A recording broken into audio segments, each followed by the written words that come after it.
I am terrified to disappoint people, and that has ruled my life for far too long. I think as I've gotten older, it's become slightly better, but I feel like a lot of the decisions I made in my early 20s and teenage years were for the sake of pleasing others. Pathological people pleaser. In true Reagan fashion, I made a list for this video, and if you haven't caught on already, we're doing an old-fashioned get to know me. My life has dramatically improved since I started being loud about the things that I love. One thing that I absolutely love about myself is that I am fearless in my pursuit of chasing my dreams. In terms of career, my whole life, I thought I would be in the medical field, but specifically, I wanted to be a medical examiner or mortician or something along the lines of dealing with death, which honestly surprises people. And you know what else surprises people is that I have my nose pierced. A lot of people think it's like very off-brand for me. She was in a rebellious phase, okay? The worst piece of advice I was ever given is to stop sharing your dreams out loud in the fear of other people copying you. The reason I think this is such bad advice is my life has actually gotten better the louder I've been about my dreams and my goals and talking about them with people, because there are more good people in this world than you think, and a lot of people want to help you get to the top. As I have gotten older, I have found a lot of peace in being and doing things alone. And along those lines, one of my favorite reminders is that the only person you have to spend the rest of your life with is yourself, so you might as well get comfortable with your own company. Period. Every time I film a close-up video, I have boogers. I was born in Atlanta during the 1996 Olympics. There was a lot happening in the city at that time, so my parents decided to move away when I was literally 2 weeks old. Following that, we moved literally my entire life. Born in Georgia, 2 weeks later moved to Florida, a year later moved to Texas, 2 to 3 years later we moved to California, lived there for like 6 or 7 years, then moved to Central Florida, and then I moved back to California. My most proud achievements in life is that I have never depended on my parents or a partner for money, and I never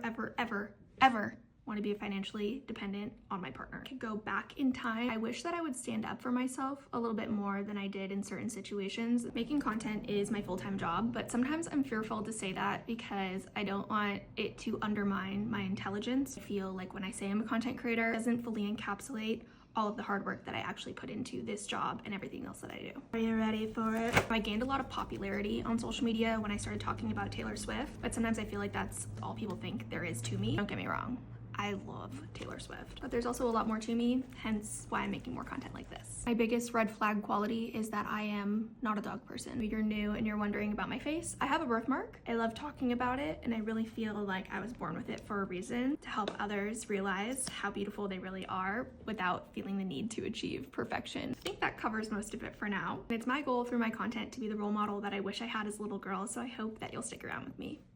Love you.